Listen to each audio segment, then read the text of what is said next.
Happy and healthy altitudes to you. Hello, I'm Gary Giannetti, and I'm coming to you from Healthy Altitudes, Colorado. Hi everyone, it's Dr. Matt Morano coming to you from happy and sunny, although not too sunny today, Apex, North Carolina. It's nice to talk with you. You know, these days it's easy to get into some bad habits, habits that don't work for us, habits that really hurt us in the long run, both mentally as well as physically. So Gary and I had some ideas about how to help us to leverage our own abilities to become, to have better habits in general. Now, we want you to be able to remember this, and so we're going to put it into a easy to remember acronym for you. That's right, at bat. We want you to think about that being at bat. Now remember, in baseball or softball, you can't get any runs. You can't get any points in the game unless you get up to bat, and that's what we want you to do. We want you to be at bat. So AT, BAT, at bat is something to remember, and we're going to tell you all about those and how to leverage your own abilities to give you 5 tips for better habits. 5 tips. 5 tips. Tip number one. Tip number one is accountability. To hold yourself accountable to your habits. And that's one of the things that I always think about as a coach, and I always work with a lot of clients on that. You know, I'll send a text message and say, hey, did you work out today? And the reason I do that is to find out if they actually did. So it's trying to give them the accountability of, hey, I did work out or I didn't work out. And then when they don't reply back to my texts, I usually know the answer. So having someone to hold you accountable, find a partner to work out with or walk with, exercise with, find some ways to be accountable. And I'll give you another tip in a minute about other ways you can be accountable. But be accountable to yourself, be accountable to your family, be accountable towards working towards the habit you're trying to create or maintain. So think accountability. That's the first tip. Excellent. So the second tip comes a little bit of the psychology of the whole thing. And for those of you who don't know, I'm a hypnotherapist as well as a psychologist. And one of the things that I've learned going through my training with hypnotherapy is the idea that many of the things that we do, especially habits, are based in trance. You might think, oh, I've never been hypnotized. What are you talking about? But a lot of the things that we do are actually trance. You know, we don't even think about what we're doing. We just go ahead and do them. Think about the last time you drove someplace and you don't remember getting from point A to point B. It's a blur. You just drove because your body just did it. Well, that's one of the habits. You know, you don't even, some people that have a habit of chewing their fingernails, they don't think about it as far as, hey, I'm picking up and now I'm going to move my hand. I'm going to put my finger into my mouth. I'm going to chew on it and then I'm going to take it out. It's just something that they unconsciously do. That's trance. That's something that happens. You're actually trancing when you're going through those things.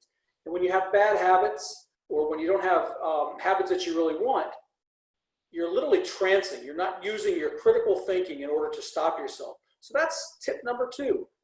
Take a moment and actually think about, use your trance to be critical about what you're actually doing.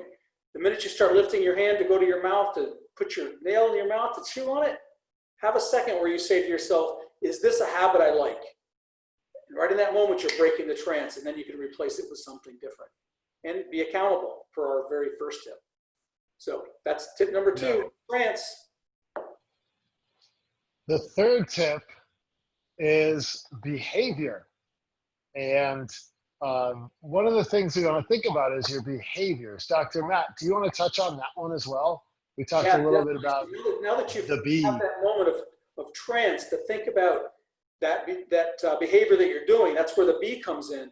Now you think about that behavior. Use that critical thinking mechanism that you have to, you know, when the example that I use was bringing your hand to your mouth to chew on that little cuticle there. Is that behavior something you really, really want to have in your life? There you go, exactly. Is that a behavior you really want to have? Is that something that's moving you forward with whatever you want to do to improve your life? So once you can think about that, once you can question that behavior, you can then replace it with a behavior that you really want. For example, if you bring your hand to your mouth to chew on your nails and you determine that that's not something that you really want to be doing with your life, maybe instead of doing that, maybe you can do some of those grip exercises, or maybe instead of doing grip exercises, you can pick up a crossword puzzle or do something else that might be physical. Either way, what you're doing is using a new behavior to break the trance that you have. And of course, be able to keep yourself accountable. That's 3 tips. A-T-B, behavior. So, And I'm going to add to that. When I used to smoke cigarettes and I changed my behavior by, instead of wanting a cigarette, I would do push-ups. So I changed that behavior. awesome. And I ended up building on those push-ups. So you can change those behaviors and then keep moving the new behavior forward. But that's not what I want to tell you about. I want to tell you about the fourth tip for apps. There's a lot of apps on the market. A for the A and the fourth tip, apps. So there's some apps on the market. One of my favorites is Loop Habit, and it's an app that you can download that you can actually just put into it whatever your habit you want to make is. So if you want to run, you put, did you run today? And it'll send you a message every day. At the end of the day, you can send, you can set a time for when you want to get that message. And it'll ask you, did you run today? And it helps you create those healthy habits. And it'll hold you accountable like a coach would. It's a free app you can download on the Google or Apple store. And it just reminds you and puts that to front of mind, like Dr. Matt is talking about. Did you do that behavior? And if you didn't, you start to feel bad. So use some of those apps and some of that technology that's out there to really help you be successful. What I like about that particular app, Gary, is that you're able to put in your own question. Then when you get that message from yourself saying, did I exercise today? Instead of making you feel bad that you didn't, perhaps it will motivate you to do it again. And it's your voice. No, it's not some strange coach's voice in your ear. It's yours saying, did I do this today? That's part of your accountability. You keeping yourself accountable in the process. And again, breaking that trance. So that's another good thing. Yeah, that's totally a really good point, because you can use your positive self-talk in your message. Exactly right. Hey, good looking. Did you go out and run today? And then it'll ask you that question. Very good point. The last tip that I'll mention is number 5. 5 is the time of day that you use your habit, or do your habit, I should say. So if you pick the morning to go exercise, keep it consistent, and that'll help you build a habit out of it. If you don't like mornings and you're an evening exerciser, keep it consistent, and that's the goal. Find the time of day that works for you. I've got clients, they only want to work out in the morning, or they only want to work out in the evening. And then if I have to change schedules with them, it throws them all off, because their body is used to the habit of exercising at that time. So listen to your body and do what works for you. And that's a really important point. Find that time of day that your body has the rhythm to move, has the energy to move, and helps you feel good. And that's going to help you be successful in creating those healthy habits. So there's 5 tips that you can use to create healthy habits for your life. And that's what it's all about. Yep, and if I can tack onto that last one just for a second, that last tip, the time of day, which is the T and at bat, B-A-T, bat, I want to point out that that's actually a very sharp double-edged sword. So for example, if your bad habit, the thing that you really want to change, happens, as Gary said, first thing in the morning, part of your trance is that as soon as you get up, that's what you have to do. Well, here's the thing. You're trancing when that happens. You don't really want to have that happen, but because every morning you wake up, that's the first thing you do, you just go right in, you suspend your critical analysis of what you're doing, and you just do it.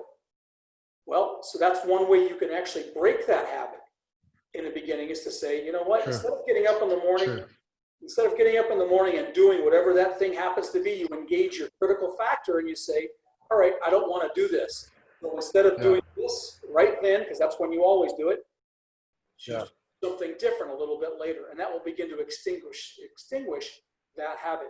Now, once you finally get the habit that you really want, maybe it's running, maybe it's doing a crossword, maybe it's doing something physical, maybe it's doing something mental, whatever you want to do, then re-engage that trance and do that at the same time every day, because then it will become a habit that you've now got a good habit for yourself.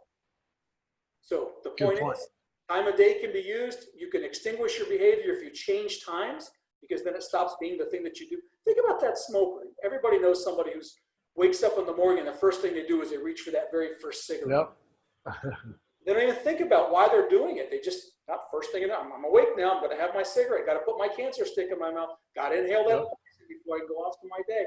Well, that's a ridiculous notion. That's just literally a habit. And another podcast, we'll talk about the difference between addiction and habit, and whether smoking is one or the other. But for right now, think of it as a habit. You reach for that one cigarette, got to have it first thing in the morning. If you want to extinguish that, change times. Instead of doing it right when you wake up, maybe do it 2 hours later, or do something different at that moment, or do something different 2 hours later, and never ever pick up that thing again. Easier said than done, I know, but these are 5 really good tips to begin to leverage your own body to get you 5 good habits rather than habits you don't want. So then you can be at that and hit that home run towards a healthier lifestyle.